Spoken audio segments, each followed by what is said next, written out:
We do not need new AI engineers.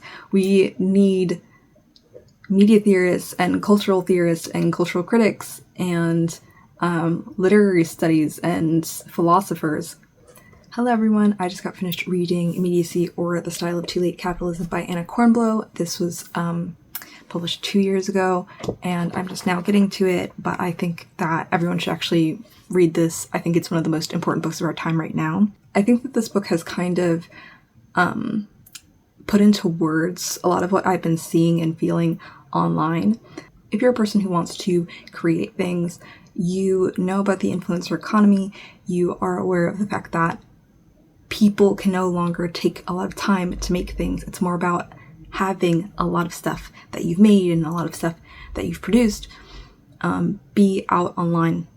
A lot of people are using social media and platforms like YouTube in order to detail and document the process of how they make things in a way to create their own ethos. Sophie Bishop just released a book called Influencer Creep, which kind of describes what a lot of people are going through, especially artists that have to document the process of making their art and then post it on social media and have to find ways to mediate what's going on in between projects, because otherwise they can't support themselves on their art. We do not need new AI engineers. We need media theorists and cultural critics and literary studies and philosophers, because we are in a period where the rapid changes in technology are changing things so quickly in a way that's never been seen before. We need people who just think and talk about thinking and have some expertise in the realm of media production and literary studies and aesthetics, because the way that we think now and the way that we interpret information, the way that we gather information has just been so warped over time. Alessandro Ludovico writes in Technical Publishing how forms of more traditional publishing that were held to a certain standard and were required to give sources and required to give interviews and have like a sort of directness, not only with the material but also with their audience, have vanished. And now a lot of the ways that we get information is from a second or a third or a fourth party source.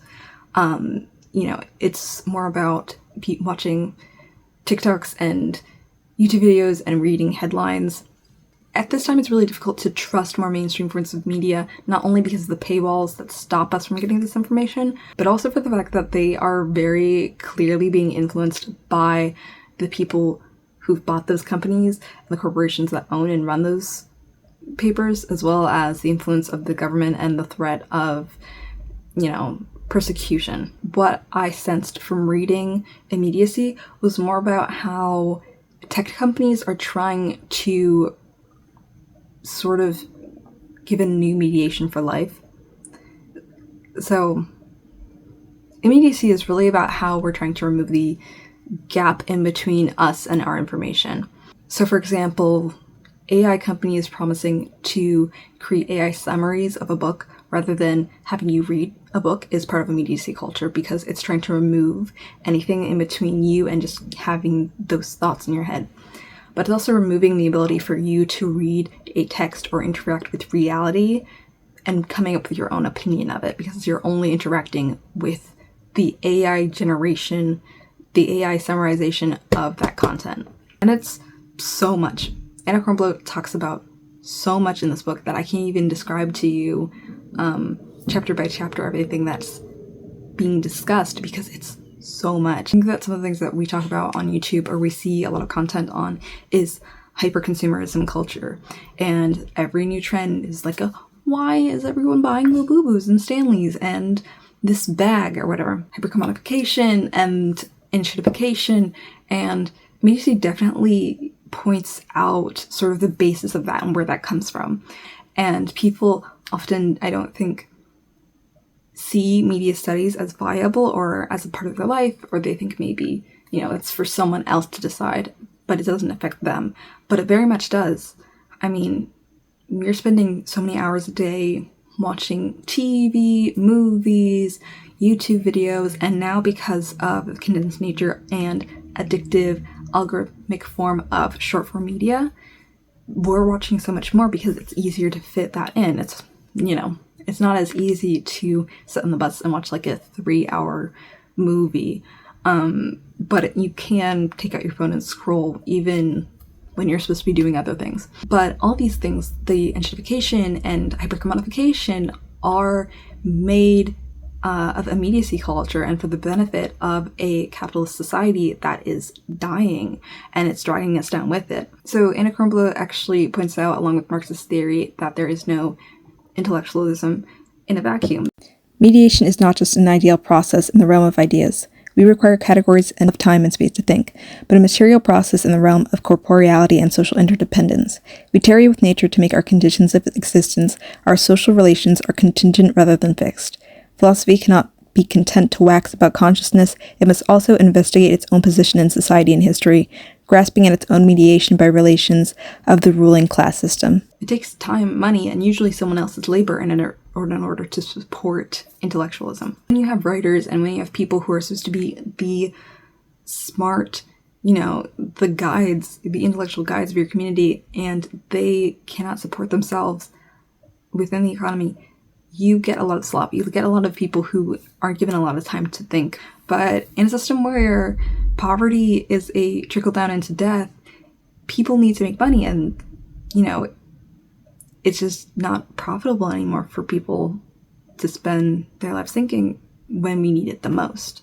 You either have to rely on basically human printers who are making as much as possible and are subject to the same problems as AI, and usually they are using AI. They have incredible factual errors, incredible grammatical mistakes, their language is lackluster.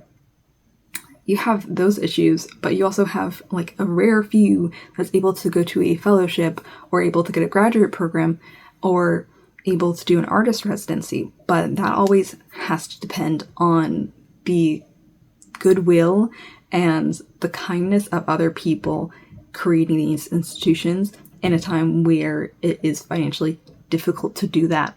People who are making money and the people who are protected are usually the people who want to stifle thought as much as humanly possible. These studies is the study of what is between you and the information that is being relayed to you, and it is predicated on being critical of brain rot, gentrification, commodification, a lot of things that are being talked about nowadays, but people don't have exactly the resources to discuss that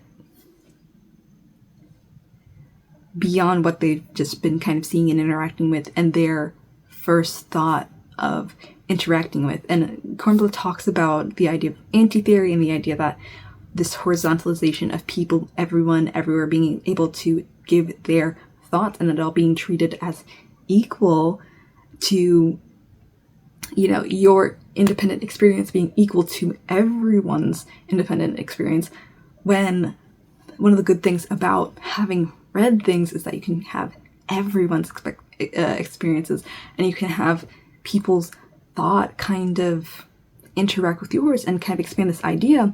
And it's becoming more widely accepted to have a video essay with no references.